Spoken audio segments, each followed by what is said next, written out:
O Bitcoin não para de cair.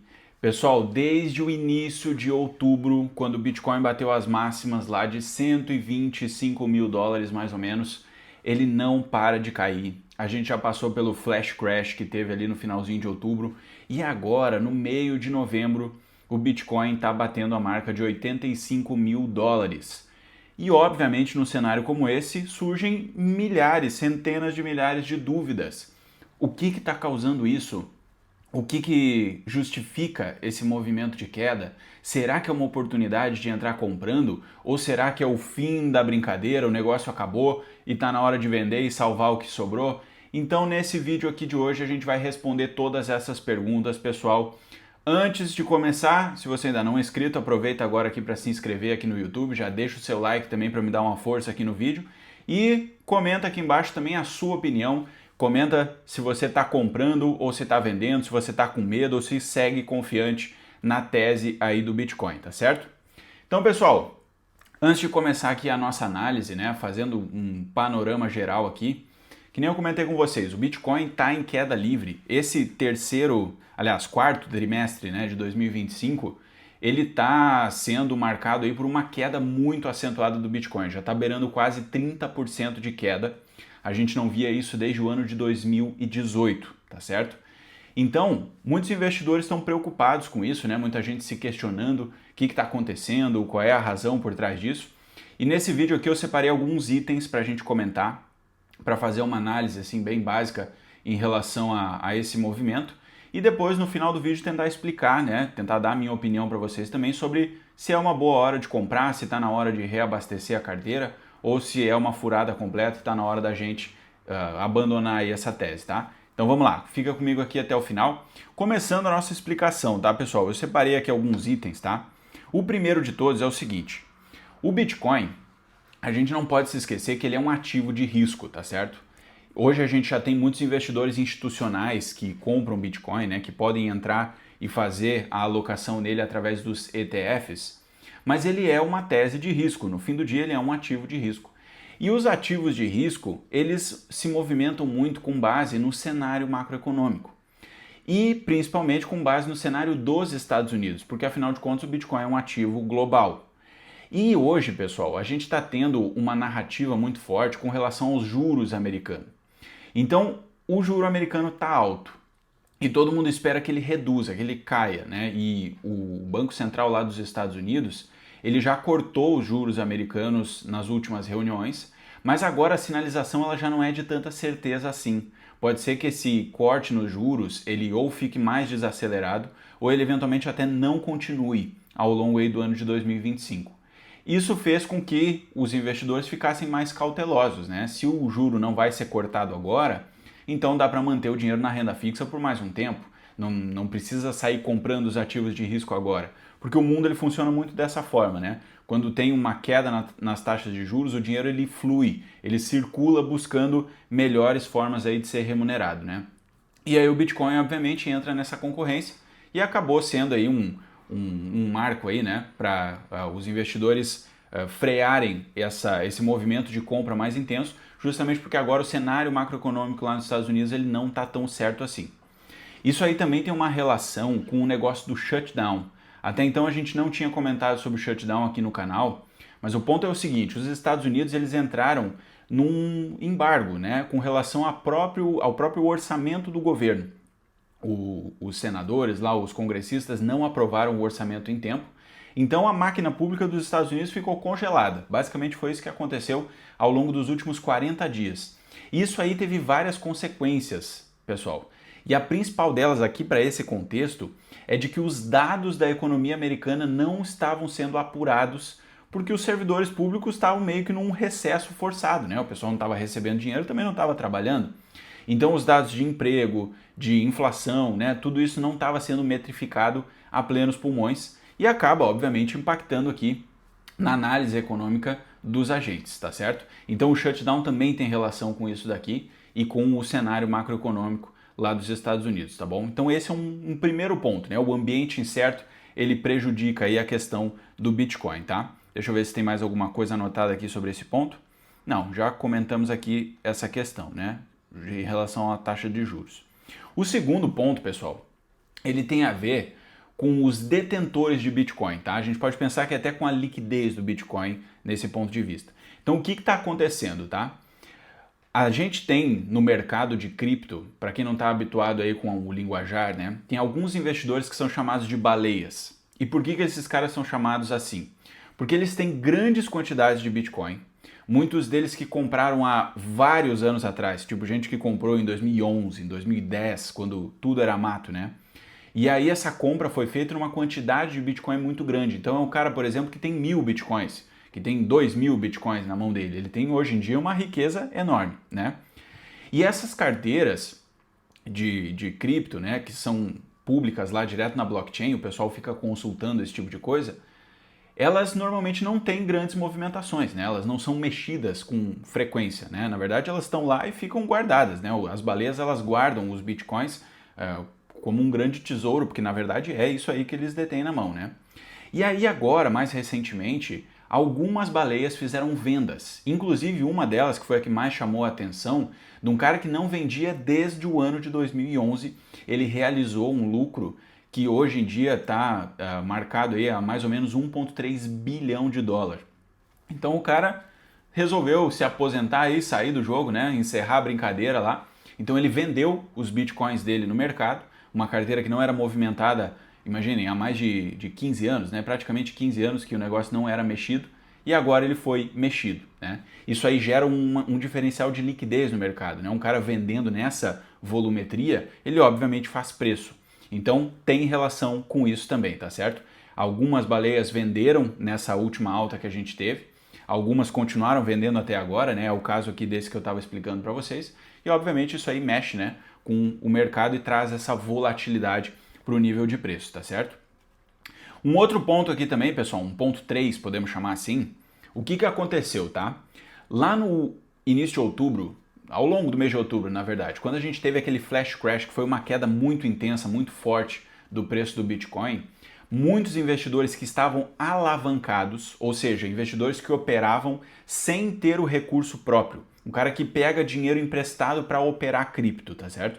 Isso aí é totalmente permitido, totalmente legítimo, e muita gente fazia isso, né? Só que o que acontece? Imagina lá o meu exemplo, tá? Eu quero operar cripto e eu tenho só 10 mil reais na mão, mas eu quero abrir uma posição de 100 mil reais. Então eu pego esses meus 10 mil, eu boto eles como garantia e eu tomo uma alavancagem de 10 vezes nesse caso, né? Aqui é um exemplo bem drástico, tá? Não é isso aí que acontece exatamente, mas dando esse exemplo drástico aqui, tá? Então eu peguei uma alavancagem de 10 vezes. O que vai acontecer? Se o Bitcoin subir 5%, eu ganho 5% vezes 10, então eu ganho 50%. Só que o contrário também é verdadeiro, então se o Bitcoin cai 10%, eu também perco 50%. E muitas vezes a corretora, quando ela vê um cenário como esse, ela liquida, ela encerra a operação do investidor sem que ele queira, sem que ele esteja assinando a favor, né? Ele é liquidado, ele é encerrado compulsoriamente por parte da corretora, por parte lá do time de gestão de riscos da corretora, tá? Então lá no flash crash que teve em outubro, muitos investidores foram executados, né? Existiu essa desalavancagem, porque muita gente que estava alavancado acabou perdendo todo o dinheiro, acabou saindo do jogo, tá? Isso aí é o que muitos investidores chamam, por exemplo, de risco da ruína. E é por isso que essa prática aqui ela é absolutamente arriscada, pessoal. Não é nada recomendável para quem tem um perfil conservador ou perfil moderado. Esses caras, na verdade, ficam longe desse tipo de mercado aqui, tá? Mas a alavancagem ela é recomendada só para um cara que tem um perfil altamente agressivo. Inclusive, nem para esses perfis às vezes é indicado, tá certo? Porque isso aqui dá muito trabalho e o risco de ruína, ou seja, o risco do cara perder tudo, é iminente. Ele pode perder tudo a qualquer momento por causa desse tipo de condição. Então, se o cara está alavancado, ele tem esse risco enorme. E lá em outubro, esse efeito aqui acabou secando a liquidez do mercado também. Muita gente que operava, que negociava, acabou sendo executado, saiu do jogo, perdeu todo o dinheiro e agora não tem mais participação no mercado de cripto, tá certo? Então esse aí é mais um ponto, né? A questão da desalavancagem que aconteceu lá no flash crash de outubro, tá certo? E aí, pessoal, para finalizar aqui essa nossa análise, né, dando essa explicação muito breve, tem algumas questões mais estruturais também, algumas são até meio especulativas, né? Uma delas é uma questão estrutural relacionada à computação quântica, né? A gente sabe muito bem que toda essa tese do Bitcoin, das criptomoedas, ela é baseada na segurança cibernética, né? De um código que não é quebrado facilmente, da blockchain não poder ser replicada, não poder ser falseada, não é verdade? E a computação quântica é um negócio que traz muito temor para todo esse mercado, tá? Então, quanto mais a inteligência artificial vai se desenvolvendo, os chips, né, as GPUs vão avançando, a tecnologia vai evoluindo, a computação quântica vai trazendo esse tipo de risco aí para a tese do Bitcoin e das outras criptomoedas. Mas aqui é um negócio meio especulativo, tá? Não tem como provar que é esse temor que está agora fazendo preço aqui no mercado de cripto, tá? E um último ponto também, o pessoal que é 100% nerd das criptos aí, eles gostam de traçar os ciclos do Bitcoin, né? E tem gente já dizendo que essa queda de agora é uma antecipação do ciclo do ano que vem. Porque a cada 4 anos, mais ou menos, o Bitcoin ele tem 3 anos positivos e 1 ano negativo, né? E isso a gente já viu nos anos anteriores, e 2026, em tese, seria um ano negativo.